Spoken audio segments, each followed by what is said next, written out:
म्हणजे फुलबागशास्त्र आणि प्रांगण उद्यान असं पूर्ण नाव आहे. त्याला फ्लोरिकल्चर आणि ऑर्नामेंटल गार्डनिंग असं म्हटलेलं आहे.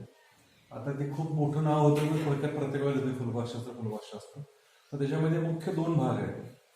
फुलबागशास्त्र याच्यामध्ये व्यापारी फुलशेती जी आहे, झेंडू, गलाटा, कार्नेशन अशी व्यापारी फुलशेती. शेतामध्ये फुलं लावायची, काढायची आणि विकायची, किंवा ग्रीन हाऊसमध्ये फुलं लावायची आणि विकायची, ही फुलशेती. दुसरा जो भाग आहे तो पूर्ण बगीच्याचा भाग आहे. म्हणजे एखाद्या ठिकाणी शोभिवंत बाग तयार करायची, एखाद्या ठिकाणी प्रतिनिसर्ग तयार करायचा, त्या संबंधीची माहिती आहे. आता आपण पहिल्या 4 प्रकरणामध्ये फुलशेतीची बरीचशी माहिती आपण घेतली फुलशेतीची.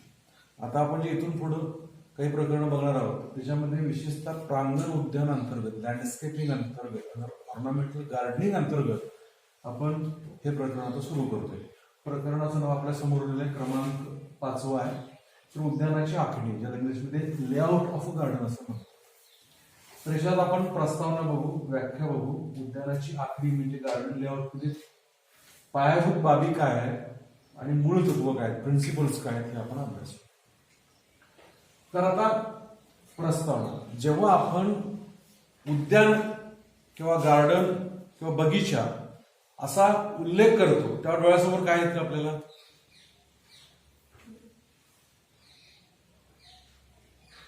की एखाद्या ठिकाणी आकर्षक अशी झाडांची मांडणी केलेली आहे, काही रचना केलेल्या आहेत, काही देखावे केलेले आहेत, आणि त्या ठिकाणी आपण जाऊन आल्यानंतर आपला विरंगुळा प्राप्त होतो, असं एक ठिकाण आहे.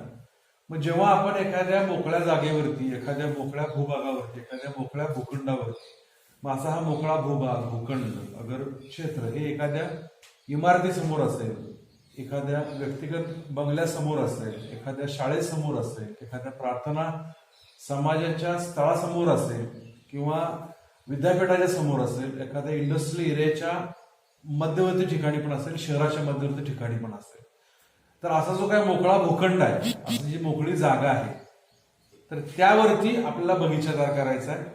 हे आपण कामकाज यामध्ये पाहणार आहोत. आता हे करत असताना एखाद्या ठिकाणी बगीचा तयार करणं म्हणजे काही झाडांची गर्दी करून लागवड करणं, काही फुलझाडं लावणं, काही शोभवंत झाडं लावणं म्हणजे बगीचा तयार झाला असं होऊ शकत नाही.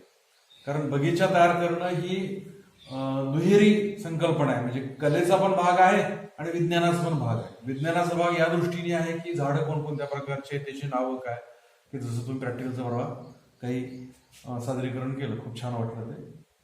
म्हणजे ती जी अनुभूती आहे कामाची, तर ती अशी अनुभूती घेऊन आपण ते करत गेलो तर आपल्याला बऱ्याच लक्ष करणार आहे. तर असं हे म्हणजे इथं फायकस इथं लावायचं का, इथं ड्युरॅन्ट असावा का, इथं फर्न असावं का, हे जे काही समजून घेणं आहे, करणं आहे, हे विज्ञानाचा भाग आहे. आणि कलेचा भाग म्हणजे काय, की आकर्षकपणा कसा दिसतो, रंगांची सरमिसळ कशी आहे, शांतता कशी आहे, एकजिन्सीपणा आहे का, हे थोडंसं आपल्याला काही गोष्टी ह्या अशा आपल्याला कल्पना करायला लागतात त्याच्या. त्यामुळं एखाद्या ठिकाणी बाग बगीचा तयार करणं, एखाद्या ठिकाणी गार्डन तयार करणं, एखाद्या ठिकाणी पार्क तयार करणं, हे दोन्हीचा संगम आहे, कला आणि विज्ञानाचा. लक्षात येईल.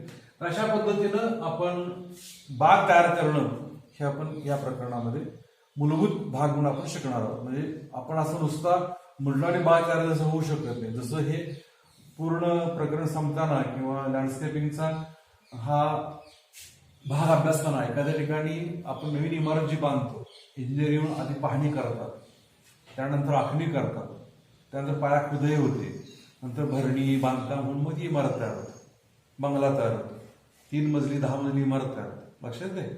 ती कशी संकल्पना आहे, तशीच ही सजीव वनस्पतींच्या स्वरूपातली, इकडं एखादा बागेचा प्लॅन तयार करून आपण ती बाग तयार करणं, दुसऱ्या बाजूला एखाद्या इमारतीचा प्लॅन करून ती इमारत तयार करणं. ती निर्जीव आहे, ही सजीव आहे. तर हे कामकाज करत असताना हे तुम्ही डोळ्यासमोर ठेवा. एखाद्या ठिकाणी इमारत कशी उभी राहते तशा पद्धतीनं आपण तयार करत असलेली ही बाग भविष्यामध्ये दिसणार आहे. तर पहिल्यांदा व्याख्या, डेफिनेशन, कशाला म्हणायचं बाग किंवा बगीचा, आपल्याला कोणाला सांगता येईल?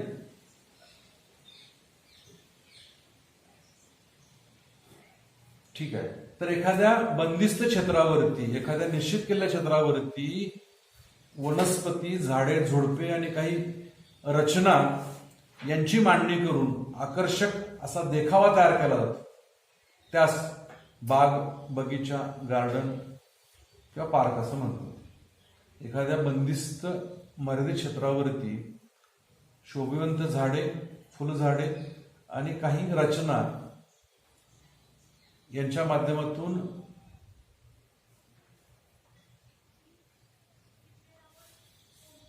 नैसर्गिक व आकर्षक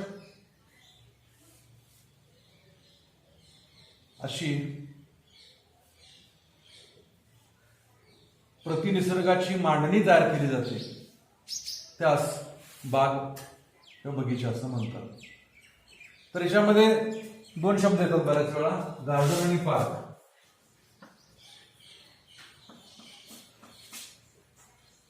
गार्डन आणि पार्क. तर गार्डन म्हणजे ज्या ठिकाणी फक्त झाडे झुडपे आहेत, झाडे झुडपे वेली किंवा वनस्पती फक्त आहेत, तर त्याला बाग म्हणतात. आणि जेव्हा याच्यासोबत झाडा झुडपांच्या बरोबर प्लस प्राणी संग्रहालय आहे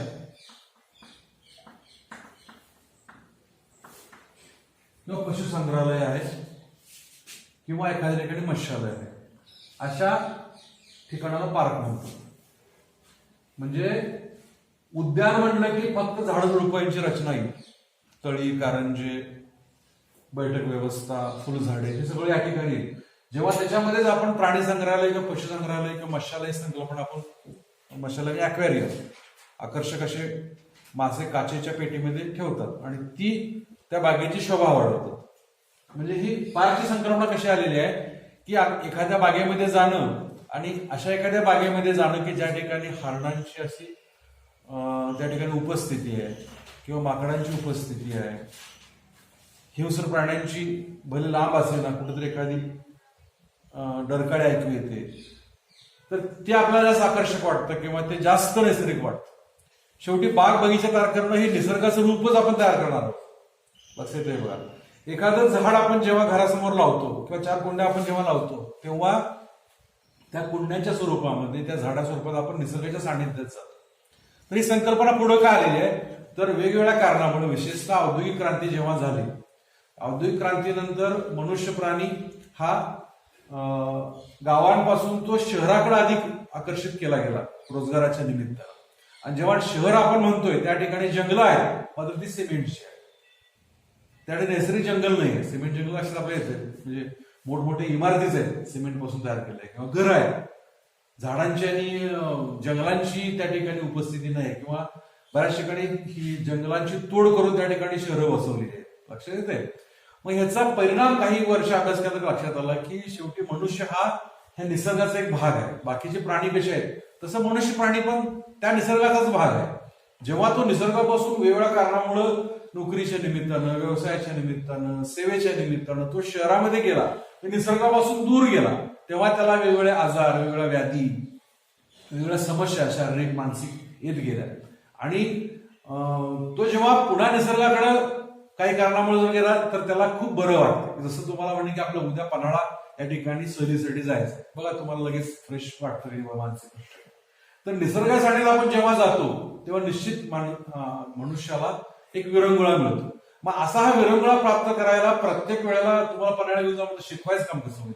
तुम्ही येणं तर होणार आहे का? तो पुण्यातल्या व्यक्तीला उठायचं आणि 8 दिवस दररोज जंगलात नोकरी करणार, काही करणार, हे शक्य नाही. तेव्हा दोन्हीचं स्वरमध्ये साधायचं म्हटल्यानंतर जर हा निसर्गच जर मनुष्याच्या वस्तीच्या ठिकाणी, मनुष्याच्या कामाच्या ठिकाणी, अभ्यासाच्या ठिकाणी आणता आला तर ही संकल्पना शास्त्रज्ञांच्या, उद्यानकर्त्यांच्या, लँडस्केप डिझायनरच्या डोक्यात पहिल्यांदा आली. आणि तिथून ज्या ठिकाणी मनुष्य वस्ती आहे, ज्या ठिकाणी नवीन वसाहत आहे, ज्या ठिकाणी शहर आहे, ज्या ठिकाणी कॉलेजेस आहेत, ज्या ठिकाणी विद्यापीठ आहे, धार्मिक स्थळ आहे, थोडक्यात ज्या ज्या ठिकाणी लोक जातात, तर कामाच्या ठिकाणी किंवा राहण्याच्या ठिकाणी त्या प्रत्येक ठिकाणी एखादा भूखंड राखून ठेवणं, एखादी जागा राखून ठेवणं, तिथं 4 झाडं लावणं, तिथं निसर्ग उभा करणं, असा हा तो प्रयत्न झाला.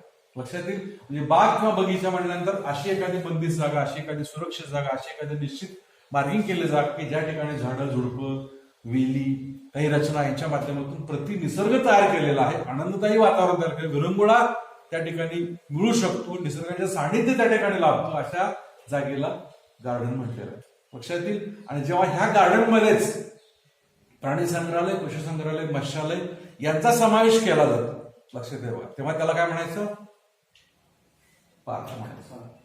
ठीक आहे, म्हणजे ह्या दोन संकल्पना व्यवस्थापनाला व्याख्या आपल्याला समजली. आता जेव्हा आपण एखाद्या ठिकाणी बाग तयार करायचं म्हणतो, आपण समजा इथं आपलं बाग तयार करायची, तर त्यासाठी पायाभूत काही गोष्टी आहेत त्या समजून घेणं गरजेचं आहे. फंडामेंटल काही बेसिक पॉइंट्स आहेत, तर ते कोणकोणते आपण पहिल्यांदा बघूया. तर पहिल्यांदा काय सांगितलंय की ते ठिकाण मध्यवर्ती असतात.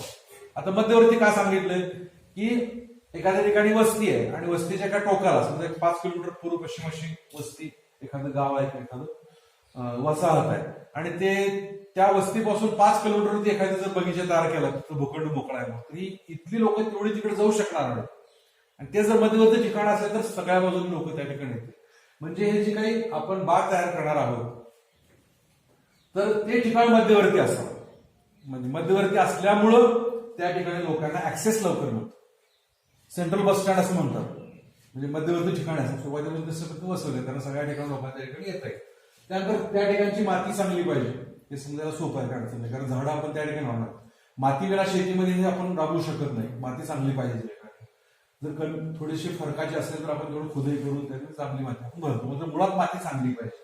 त्यानंतर त्या ठिकाणी पाण्याची व्यवस्था पाहिजे, जी आपण झाडावरती अनेक वर्षांनी राहणार आहे, त्याला पाण्याची गरज आहे, चांगल्या दर्जाचं पाणी पाहिजे.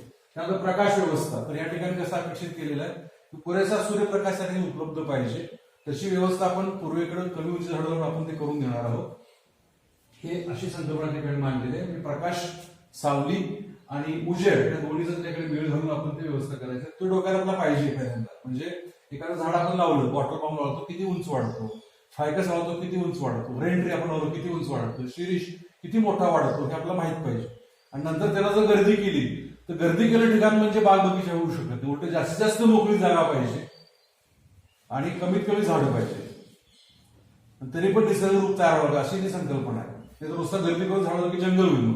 जंगल आणि बाग याच्यामध्ये फरक आहे, लक्षात येईल. तर अशा पद्धतीनं नुसतं झाडांची गर्दी करायची, त्या ठिकाणी लहानशा 5 ते 6 इंच जमिनीवरती कार्पेट पद्धतीने वाढणारे जे काही झाड आहे, जी वनस्पती, त्याला पण पुरेशी जागा मिळाला पाहिजे, त्याला पण सावली मिळाला पाहिजे, त्याला पण उजेड मिळाला पाहिजे, त्याला पण सूर्यप्रकाश मिळाला पाहिजे, आणि उंच वाढणाऱ्या झाड तर मिळालाच पाहिजे, जागा प्रत्येकाला मिळाला पाहिजे. अशी ही प्रकाशाची व्यवस्था करणं गरजेचं आहे. त्यानंतर झाडाची उंची, म्हणजे एखादं झाड आपण लावलं ते किती लांब उंच पसरणाऱ्या फांद्या कशा येणार आहे, त्याचा आकार कसा होणार आहे ते आपल्याला माहिती पाहिजे. म्हणजे कसं एखादं 5 गुंठ्याचं क्षेत्र आहे, मध्ये आपण एखादा जर आरेका पाम लावला तर थोडंफार अडचण येणार नाही. त्याच ठिकाणी आपण जर रेंट्री लावला तर कदाचित ते 2-2.5 गुंठे सगळंच झाड कव्हर करेल, तिथे बाग बगीचा होऊ शकत नाही. आरेका पाम चालतो, कारण तेवढा असतो असा फाउंडर सारखा तयार होतं, बाजूला आपण करू शकतो सगळं डिझायनिंग. अशी ही संकल्पना करताना डोळ्यासमोर घ्यायचं. त्यानंतर रंग आणि सुवास पायाभूत घटकामधला, म्हणजे या ठिकाणी रंगसंगती चांगल्या पाहिजे. तर पुढे पण तत्वामध्ये येणार आहे, पण दिसायला आकर्षकपणा, हिरवेपणा आणि जी काही रंगाची मिश्रण असेल ती पाहिजे. त्यानंतर सुवासिक काही फुलझाड आपण त्यांनी लावली पाहिजे, त्याच्यामुळे आपल्याला उत्साह येतो. कारण अरोमा थेरपी ही संकल्पना आहे त्या ठिकाणी, ते फायद्याचं होऊ शकतं. त्यानंतर पुढचा मुद्दा बघा, एकसंधपणा. म्हणजे कसं आहे, शेवटी जे उद्यान आपण केलंय त्याच्यामध्ये कुंपण आहे, आतमध्ये हिरवळ आहे, काही कडेने झुडपं लावलेली आहेत, काही रॉकरीज केले आहेत, काही आणखी काय काय देखावे आपण केलेत, त्या सगळ्यामध्ये एक जिन्सीपणा पाहिजे. म्हणजे कुठं जर तुटकपणा असेल तर ते दिसायला ओंगळ दिसतं. निसर्गामध्ये कसा एक जिन्सीपणा असतो, तशा पद्धतीने ती संकल्पना आहे. त्यानंतर एकूण आकार सुसंगती, म्हणजे एखादं विस्तीर्ण आपण जागा ठेवली लॉनसाठी, त्याच्या भोवताली आपण किनारी वनस्पती लावलेली आहे, रस्ता ठेवलेला आहे. अगदीच मोठा रस्ता आपण ठेवला तर ते चुकीचं दिसेल, लक्षात येईल. म्हणजे थोडक्यात आता दिवाळीच्या वेळेला आपण किल्ले वगैरे करतो, त्याला कुठेतरी एकरूपता असते.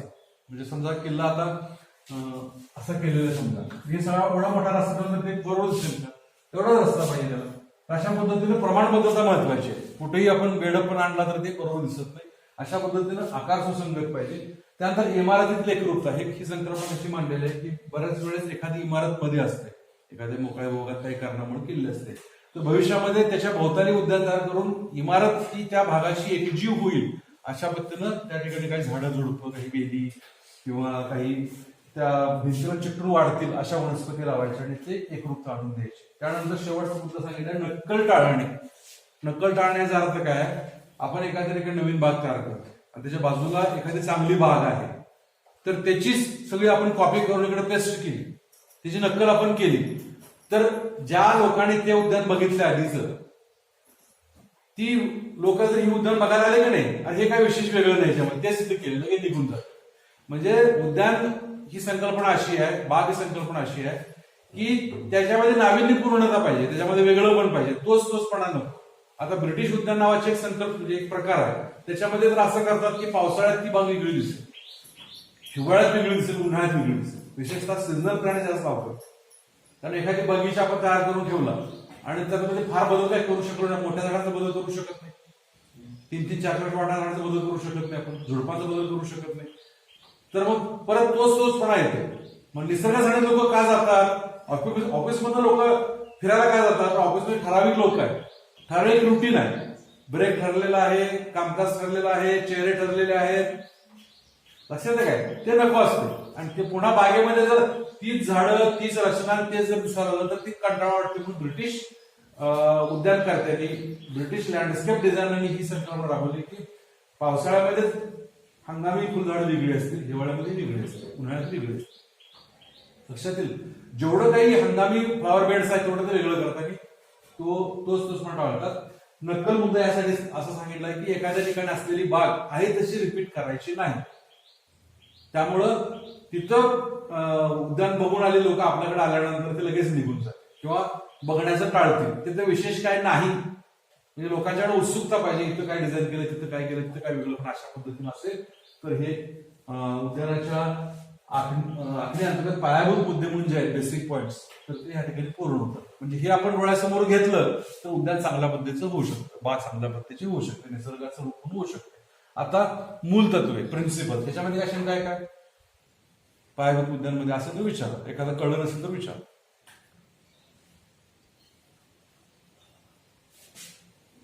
आता ही उद्यानाची जी एकूण संकल्पना आहे की नाही, किंवा गार्डन तयार करण्याची संकल्पना जी आहे, तर ही तुम्हाला प्रत्यक्षात करतानाचाच अनुभव खूप येईल. कारण याच्यामध्ये एक वाक्य याच्यात आलेलं आहे की शाळा कॉलेजमध्ये मिळालेली माहिती आपण जर प्रत्यक्ष क्षेत्रात आहे तसं वापरायला गेलो तर ते चुकीचं होते. वाचायचं, मात्र आपल्या स्वतःच्या आयडिया, स्वतःच्या संकल्पना डोळ्यासमोर आणून त्याची त्या ठिकाणी मांडणी करायची. जसं इंजिनियर, सिव्हिल इंजिनियर कॉलेजमध्ये शिकतात, डिझायनिंग असं पाहिजे, खोली असं पाहिजे, हॉल असं पाहिजे, बेडरूम असं पाहिजे, किचन असं पाहिजे, आणि काहीतरी राखीव जागा असं पाहिजे, स्टोर असं पाहिजे, आहे तसं ते मांडत नाही. किंवा मांडलं की ते चुकीचं होते. त्यामुळं अभ्यास म्हणून करा, कॉलेजमध्ये माहिती घ्या, ज्ञान घ्या, मग त्याचं उपयोजन करताना आपलं त्याच्यामध्ये काहीतरी भर पाहिजे, आपलं ऍडिशन पाहिजे.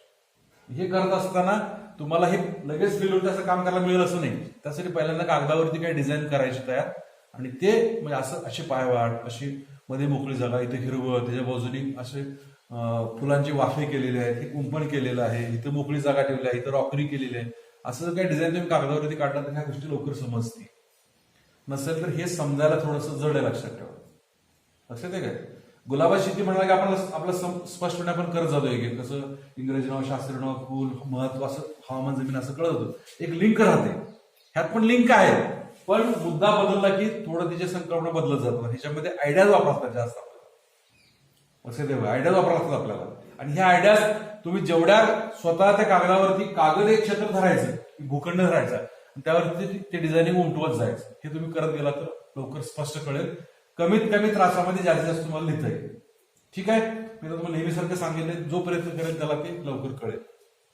पुढे आपण जर वाटत असेल तर आपल्या घरासमोर सुद्धा थोडी मोकळी जागा असेल, 10x5, 10x10, 10x7, 20x15 असं, तर एखादं असं काढून आणि आपण त्यावरती काहीतरी डिझाईन करण्याचा प्रयत्न करू, म्हणजे लक्षात येतं. ठीक आहे, तर आता हे झालं सर्वसाधारण पायाभूत मुद्द्याचं. तर आता पुढचा मुद्द्याचं प्रिन्सिपल्स, मूळ तत्व, म्हणजे उद्यानाचे काही मूळ तत्व आहेत. तर मूळ तत्व यासाठी केलेले आहेत की ज्या ठिकाणी आपण उद्यान तयार करणार आहे ते नैसर्गिक व्हायला पाहिजे. नैसर्गिक केव्हा होईल, ही मूळ तत्व जर फॉलो केले तर होईल. तर पहिला ते निरीक्षण, ऑब्झर्वेशन. तर याच्यामध्ये काय करणं अपेक्षित आहे की ज्या ठिकाणी आपलं उद्यान तयार करायचं तर त्या ठिकाणी जाऊन एकदा निरीक्षण करायचं, म्हणजे ती उद्यानाची जागा कशी आहे, चढ उतार कुणीकडे आहे, उंचवटा कुणीकडे आहे, टेकड्या आहेत. आता काय फक्त 5 मिनिटासाठी नाहीये, काय काय उद्यानं 10 एकर, 20 एकर, 30 एकर अशी उद्यानं आहेत मोठ्या मोठ्या शहरामध्ये. किमान 1 एकर, 2 एकरची पण असतात. लहान असेल तरी सुद्धा प्रत्येक कोपरा आणि प्रत्येक इंच आणि जागा आपल्या डोळ्यासमोर पाहिजे. त्याच्यामध्ये काय झाडं आहेत, काय झुडपं आहेत, काय आजूबाजूचा परिसर कसा, हे सगळं निरीक्षणामध्ये आपण ठेवायचं. निरीक्षण व्यवस्थित झालं की तुम्ही पुढचं प्लॅनिंग व्यवस्थित करू शकता.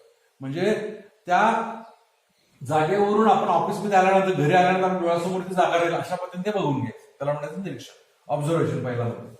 त्यानंतर प्रयोगात्मक आराखडा, त्याला म्हणतात टेंटेटिव्ह प्लॅन. तर जो काय आपण प्लॅन तयार करणार आहे, तर तो आणि त्याला पर्यायी असे 2 प्लॅन तयार करून ठेवायचे. आता याच्यामध्ये व्यक्तिगत उद्यान असेल तर व्यक्ती त्या मालकाला काय काय आवडतं, त्याला काय काय पसंत आहे, त्याचा खर्च तो किती करणार आहे, हे विचारायचं. त्याचा प्लॅन त्याला सादर करायचा. इंजिनियर कसा करतो तसंच महत्वाचं. एखादी सार्वजनिक ठिकाण आहे, पण त्याच्या संबंधित कोण लोक आहेत, लोकांच्या आवडी काय असतील, एखादं विद्यापीठ आहे तर विद्यापीठाचे कोण प्रमुख असतील तर त्यांच्या बरोबर चर्चा, त्याच्यावर मीटिंग, त्याच्यावर डिस्कशन करून हे तयार करायचं आणि त्यांना पसंत पडेल अशा पद्धतीचा प्लॅन तयार करून त्यानुसार कागदावरती आपण ती आखणी करतो. की जसं एखादा इंजिनियर प्लॅन तयार करून त्याची त्या पद्धतीने इथं कॉलम येईल, इथं बीम येईल, इथं रचना असे करतो, इथं हॉल अशा पद्धतीने. ते जर काय नाही करता का म्हणलं तर जमेल का? कारण जे सिव्हिल काम करणारे लोक आहेत, बांधकाम करणारे, त्यांना का प्लॅन दिल्यानंतर ते काम करतात. स्वतःच प्लॅन, इंजिनियर आणि त्या बांधकाम करण्याचा फरक काय? उकरणारा आहे त्याला फक्त आपण आखून देतो, उकरायचं काम करतो. तू काय तिथं बुद्धी खर्च करणार आहे का? काय नाही, खड्डे काढायचं म्हणलं तर कुठे काढतो मग ते? तसं साधे चुकलं म्हणण्याचा अर्थ आहे का?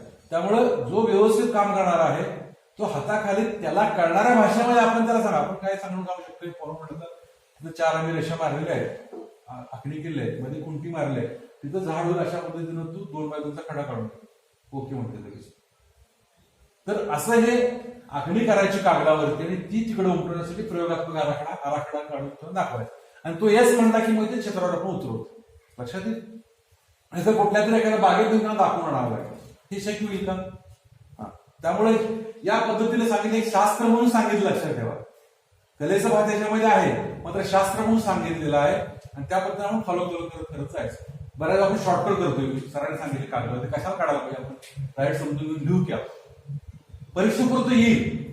पण आता नेहमी तुम्हाला सांगतोय की आपण आता एक विद्यार्थी येऊन गेलाय, तर तुम्ही 12वी केल्यानंतर, 12वीचा हॉर्टिकल्चर अभ्यासक्रम पूर्ण केल्यानंतर तुम्ही जरूर पुढे शिका, शिकण्याबद्दल विकल्प नाही. मग 12वी हॉर्टिकल्चर केलं तर लवकरात लवकर तुम्ही एखाद्या वर्षाचा अनुभव घेतला की कुठं ना कुठं तुम्ही या क्षेत्रामध्ये उतराल, अशा अनुषंगाने हे संकल्पना आहे सगळ्या. असंही विज्ञान आहे. हे काय करायची गरज आहे का, ते काय करायची गरज म्हणजे की तुम्ही त्या सांगितलेल्या मुद्द्यापासून तुम्ही बाजूला गेला आणि सगळ्यात महत्त्वाचा अभ्यासाची पद्धत सुधारली. त्यामुळं इंग्लिशचा अभ्यास कसा करावा, मराठीचा कसा करावा तुम्हाला सांगितलं. तशा पद्धतीने हॉर्टिकल्चरचा विशेषतः गार्डनिंगचा अभ्यास करताना आपल्याकडे ते कागद, पेन, वही, कच्चं टिपण, हे झाडांची यादी सगळं पाहिजे आपल्याकडे, त्याशिवाय येत नाही. तसेच आहे. आणि अशी माहिती असणारे लोक कमी आहेत. त्यामुळे ह्याच्यामध्ये तुम्हाला करिअर करायचं जरूर चांगल्या संधी. शहरामध्ये आजकाल प्रत्येकाला असे काही झाडं लावायचे असतात, अशी गार्डन तयार करायचं. आमच्याकडे विद्यार्थी, माझे विद्यार्थी नेहमी आम्हाला विचारतोय प्रत्येक वर्षी जून मध्ये की सर काही मुलांची गरज आहे आम्हाला सांगा. आता ज्याला त्याच्यामध्ये काय नाही काय करतोय त्याला माहिती आहे. तर असं हे तुम्ही जेव्हा शास्त्रशुद्ध जेव्हा करत जाल तेव्हा तुम्हाला प्रगती दिसेल. या अनुषंगाने प्लॅन तो करा, प्रयोगात्मक आराखडा, टेंटेटिव्ह प्लॅन म्हणतात. त्यांचा उद्देश पूर्तता. आता उद्देश पूर्तता संकल्पना सांगितले की तिथे शांतता पाहिजे, आवाज पाहिजे, गोंगाट नको, रंगाची मिसळ पाहिजे, सावली उजेडचा मेळ पाहिजे. अशा पद्धतीनं उद्देश इथे काय आहे की थकलेला, कंटाळलेला किंवा वैतागलेला मुळे जो पण मनुष्य आहे तो येऊन तिथं तो चार्ज होऊन उत्साही वातावरण बाहेर जाईल. जशी एखादी आपण मोबाईलची बॅटरी कशी चार्ज करतो, रिचार्ज करतो, तशा पद्धतीने त्या ठिकाणी येऊन तो एनर्जी घेऊन जाईल. अशी ही संकल्पना आहे. तो उद्देश आहे, बागांचा उद्देश आहे तो आहे की निसर्ग सानिध्यात तो आल्यानंतर कसा ताजातवार होऊन जातो का नाही, तसं तिथं आल्यानंतर तो स्वतःची काय असेल दुःख, समस्या, अडचणी, लोकांना अनेक प्रश्न असतात सध्याच्या स्पर्धेच्या युगामध्ये, ते सगळं तो विसरेल आणि मग तो ताजा होऊन जाईल. हे निसर्गाचं प्रतिरूप म्हणून बाग जर तयार झाले तरच ते होत नसेल तर होत नाही. तर तशा प्रकारे उद्देश करतो. त्यानंतर मध्यरेषा, उद्यानाचा असे संकल्पना आहे. उद्यानाचे प्रकार कसे आहेत? औपचारिक उद्यानाचे प्रकार, डावी बाजू जशी असते उजवी बाजू, म्हणजे इथं मध्ये रेष जर मारली इकडे 2 ओळी आहेत, इकडे 2 ओळी. लक्षात आहे काय? अशा पद्धतीनं एक काल्पनिक मध्यरेषा केली जाते आणि त्याला अनुसरून अशी दोन्हीकडे डिझाईन करतात मध्यरेषा. त्यानंतर मध्यस्थान, उद्यानाचा एक असा सेंट्रल पॉईंट असतो की ज्या ठिकाणी एखादा पुतळा करतात, एखादा कारंजा करतात, विशेष पुतळ्याविषयी कारंजा करतात आणि त्याच्या भोवतालीची डिझाईनिंग करून तो एक मध्यबिंदू म्हणून उद्यान तयार करतात. सांगली शास्त्रामध्ये पद्धती आहे. तर ते मध्यस्थान कसं डेव्हलप करावं. त्यानंतर सामुदायिक परिणाम, त्याच्यामध्ये मास इफेक्ट म्हणतात त्याला. जसं आम्ही आता काही वेळेस क्लास ऑब्झर्व करतो, म्हणजे इंटरव्ह्यूसाठी टीचर येतात ना, म्हणजे सुरुवातीला मांडणी करतात, प्रस्तावना, विषयाची संकल्पना मांडतात, मुद्दा घेतात, काही प्रश्न विचारतात आणि निघून जातो वेळ झाले. मग ह्याच्यामध्ये आम्हाला एक कॉलम असतो गुणधर्म, सामुदायिक एकूण मास इफेक्ट कसा होतो, परिणाम कसा आहे, म्हणजे शैक्षणिक कामकाज चांगलं झालं पाहिजे. तसं बागेत आल्यानंतर एकूण जे काही इम्प्रेशन आहे बागेचं निसर्ग म्हणून ते परिणामकारक झालं, ते सगळं झालं की ते पण होतं व्यवस्थित. जो चांगला परिणाम मिळतो त्याला म्हणायचं सामुदायिक किंवा मास इफेक्ट. त्यानंतर एकजिन्सीपणा, मग अशी मुद्दा थोडक्यात तुम्हाला सांगितलं, रंग, आवाज, हालचाल, प्रवाह हे सगळं एकजिन्सीपणा पाहिजे. झाडांची उंची, पसारा हा सगळा एकजिन्सीपणा असणं गरजेचं आहे. विस्तृतपणा, इथं मुद्दा असा आहे की जास्तीत जास्त भाग तुम्ही जर हिरवळीखाली ठेवला तर असणारा उद्यान जवळ विस्तृत दिसतो. म्हणजे 5 गुंठ्याचं आहे ते 6-7 गुंठे वाटतं, आणि त्याचं तुम्ही एक झाड लावला तर ते 5 गुंठे पण वाटतात, 1-2 गुंठे पण वाटतात.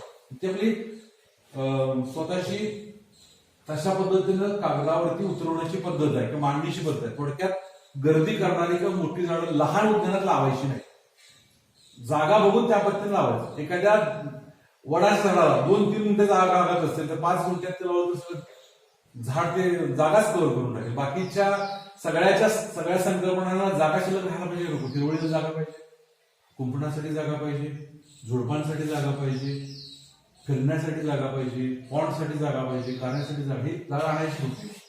लक्षात आहे का? अशा पद्धतीने आपण सुद्धा आता एखादं वाक्य लिहितो. आपण समजा एखाद्या वाक्यामध्ये एखाद्या ओळीमध्ये 8-10 शब्द आहेत, 10 शब्द लिहायचे तर अक्षर तुम्ही वारी करायचं, 5 लिहिलं तर अक्षर मोठी चालतात. तर ते एक प्रकारचं प्लॅनिंग असतं की उत्तर लिहिताना सुद्धा ते कसं आहे, किती उत्तर आहे, 10 ओळीचं आहे तर ते विनाकारण तुम्ही जर वाढवत गेला स्पेस कमी पडतो आणि कमी लिहिला तर मार्क्स कमी मिळतात. ते कसं प्लॅनिंग आहे तशा पद्धतीनं तो विस्तृतपणा ठेवायचा. म्हणजे जास्तीत जास्त जागा ही मोकळी ठेवायची. मोकळी ठेवायचा अर्थ कुठल्याही वनस्पती शिवाय ठेवायची नाही. वनस्पती तर येणारच, हिरवळ ही वनस्पती आहे. आता कुठेही मोकळी जागा पावसात तण का मागतं, तर शेवटी निसर्गाला काम करून ती जागा तिथं त्याला तिथली माती विशेष राखून ठेवायची आहे. की जर इथं काहीच जर नसेल का पाऊस पडला तर ती माती वाहून जाते. लक्षात आहे, हे होऊ न द्यायचं म्हणून तण वाढतो. ही निसर्गाची पद्धत आहे. त्याला निसर्ग भेद करत नाही, काँग्रेस आहे, तण आहे, नुकसान करते, ऊस आहे, चांगला आहे असं भेद तिथं नसते. त्याला फक्त जी काही जागा आहे तर ती वनस्पती खाली ठेवली, मुळांनी बांधून ठेवली तर ती माती निघून जात नाही. अशा पद्धतीनं कव्हर. तशा पद्धतीनं कुठला ना कुठला वनस्पती भाग तिथे येईलच.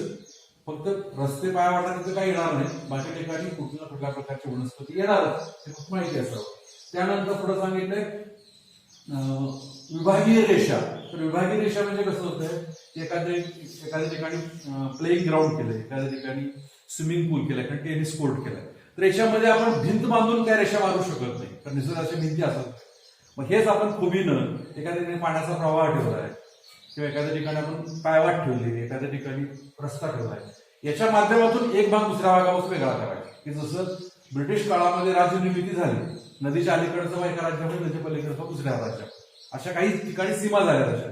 तशा पद्धतीनं एक भाग दुसरा भाग वेगळा करत असताना भिंत किंवा कंपाऊंड वॉल न करता हे जे काही डिझाईन आहेत, ह्याचे जे भाग आहेत, विशेषतः रस्ता भाग होतो, पायवाट भाग होतो किंवा पाण्याचा प्रवाह भाग होतो, या माध्यमातून ते एक भाग दुसऱ्या भाग वेगळा करायचा किंवा एखादी झुडपांची ओळ टाकायची, एक भाग दुसऱ्या भाग.